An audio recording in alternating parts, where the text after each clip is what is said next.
Hoje eu vou falar referente ao impacto que a igreja tem na nossa vida, seja positivo ou negativo também. Você provavelmente deva frequentar alguma igreja. Hoje em dia existem várias vertentes, diversas denominações. Você provavelmente esteja incluso em algum, você provavelmente tem acesso à Bíblia e a profecias. E justamente é sobre isso que eu gostaria de falar um pouquinho nesse vídeo. Esse canal trata sobre saúde, bem-estar físico, emocional. E eu acredito que para a gente ter um bem-estar emocional, nós precisamos ter uma boa mentalidade, ter uma mente forte, uma mente sábia, pensamentos organizados. E eu por muito tempo não tive isso. Até recentemente comecei a higienizar minha mente, a fazer um detox há pouco tempo. E graças a Deus hoje eu consegui atingir uma maturidade que eu não tinha antes. Quando a gente frequenta os ambientes religiosos, a gente constantemente está envolto em meio de visões, revelações, profecias e muitos outros movimentos. A gente deve ter muito cuidado, muita cautela. Porque às vezes nosso coração tende a nos enganar. A gente finda levando para dentro do nosso coração sentimentos que talvez não nos pertencem. Muitas das vezes nós deixamos nos levar pela emoção, que é muito comum também.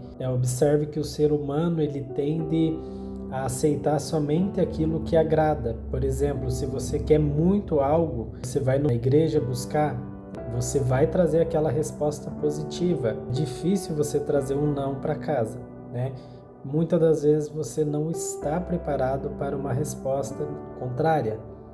O ser humano não aceita ser confrontado, né? Então, se você tem uma ideia formada e a resposta ela vem contrária, você não aceita. Eu por muito tempo fui assim. Quando você amadurece os teus pensamentos, você percebe que isso é um erro que a gente comete. Nós somos seres humanos e às vezes nós pensamos em certas coisas que não são agradáveis, né? E que muitas das vezes não vão ser úteis para nós. Então é difícil você fazer um pensamento e acertar de primeira. Então a gente tem que analisar, tem que rever, tem que estudar muito aquele pensamento para ver se realmente ele está correto, se é a melhor solução, a melhor forma. Às vezes a gente finda se frustrando por conta disso. É comum que a gente que frequente assim esses ambientes chamados religiosos, que a gente finde cometendo um pouco desse declínio, desse erro. Às vezes a gente quer muito uma coisa e a gente vai lá na igreja, no culto ou na missa e escuta lá um sermão, uma pregação, uma profecia e a gente abraça aquilo e fala realmente é comigo, vai acontecer, vai dar certo e às vezes a gente se frustra, né? Às vezes a gente toma decisões erradas, equivocadas, às vezes nós se portamos da maneira errônea e findamos depois trazendo muita aflição para o nosso coração, para a nossa casa, ansiedades, angústias, depressões e às vezes finda até tendo prejuízos maiores. Sobre a importância de ter uma mente resiliente e ter um pensamento organizado. Em primeiro lugar, acredito assim, biblicamente falando, que a profecia ela está fundamentada em dois pilares. O primeiro pilar é a palavra de Deus. Eu acredito que toda profecia vinda de Deus, ela vem acompanhada da sua palavra. Ela tem que ter base na palavra de Deus, em algo que já exista, né, que o Espírito Santo já manifestou alguma vez na terra. Então, esse é o primeiro ponto. Observe que os profetas antigos, os chamados profetas maiores, profetas menores, Jeremias, Ezequiel, Amós, Obadias, Ageu, Malaquias, possui vários profetas. Eles profetizavam inspirado pela palavra, com base na palavra. Na era já de Cristo, eles também profetizavam com base na palavra, eles ainda usavam as Sagradas Escrituras. Tanto que o próprio Messias, né, o Senhor Jesus Cristo, que era tão guardado, pegou uma palavra que estava no livro de Isaías. É prova de que ele também pregou pelas Escrituras, né? Ele foi ensinando, orientando, e ele também citou as Escrituras, né? Pois não tinha lógica, né, ele não citar as Escrituras se ele é a palavra manifesta. Então eu acredito que o primeiro pilar é esse. Deva estar fundamentado na palavra de Deus, que é a verdade. Em segundo lugar, eu acredito que toda profecia ela deve estar associada, atrelada a um princípio bíblico. Deus ele não quebra princípios. Se porventura você cometeu algum declínio, algum erro, como nós cometemos, nós somos falhos, Deus ele não vai intervir naquele nosso erro. Nós vamos pagar pelo erro que nós fizemos. Por isso que Paulo fala, aqueles que Deus chamou, que Cristo chamou, aos que furtavam, que não furtem mais. A gente não pode cometer as mesmas coisas que a gente cometia antes de chegar ao conhecimento da verdade. Conhecereis a verdade vos libertará. A gente tende a se emocionar, às vezes com pregações ou com profecias. A gente tem que trazer as pregações, o que a gente ouve, para o nosso mundo real. Não adianta a gente ir lá numa missa, num culto, numa conferência, ouvir que Deus vai fazer isso, vai fazer aquilo, a gente ficar dormindo em casa até as 10 da manhã. A não ser que a gente trabalhe em turno, amanheça trabalhando. Mas se a gente não trabalha em turno, não tem como a gente ficar lá em casa dormindo, deitado, esperando que algo aconteça. Da mesma forma, não tem como a gente querer que Deus vá lá e prepare um emprego lá dentro de casa. Você tem que se esforçar, você tem que sair e ir ao encontro da tua prosperidade. Somos nós que somos o dono do nosso sucesso. E às vezes a gente se limita a muitas coisas por falta de entendimento. Você faz o teu sucesso, você define o teu destino. E eu só pude entender isso há pouco tempo. A gente não pode achar que vai acontecer um milagre na nossa vida, que Deus vai enviar um anjo lá do céu e vai fazer algo para nós. Porque o que está no nosso alcance é nós que devemos fazer, Deus ele não vai pegar e fazer para nós devemos fazer a nossa parte. Ele criou o mundo, fez todas as coisas. Eu acredito sim na manifestação do Espírito Santo, mas eu acredito também que nós devemos ter um discernimento espiritual, saber quando é Deus quem está falando e quando é o homem quem está falando.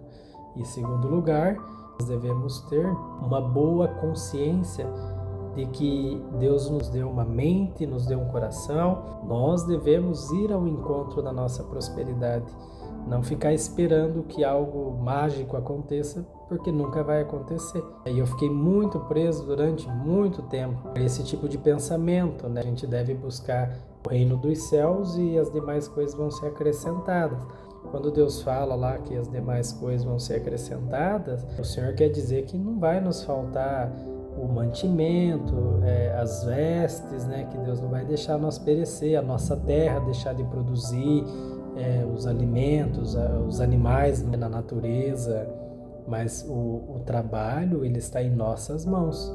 A fé sem obras ela é morta, E não é assim que se você tem fé e Deus não faz obras, é morto.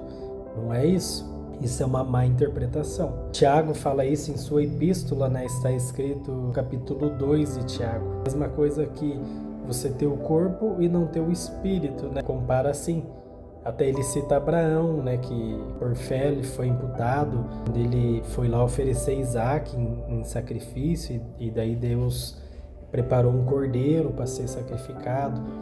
E Tiago cita isso na epístola dele, que isso foi imposto como fé pela sua obra, porque ele foi lá com Isaac para levar para oferecer em sacrifício. E ele fala, me mostra a tua fé sem obras, que eu lhe mostrarei a minha fé através das minhas obras, Enfim, quer dizer que se nós tivermos fé, mas nós andarmos em uma má consciência, em adultério, em mentira, em fornicação, de forma que Deus não se agrada, que é ilícito aos olhos de Deus, nós nunca vamos conseguir alcançar nada de Deus.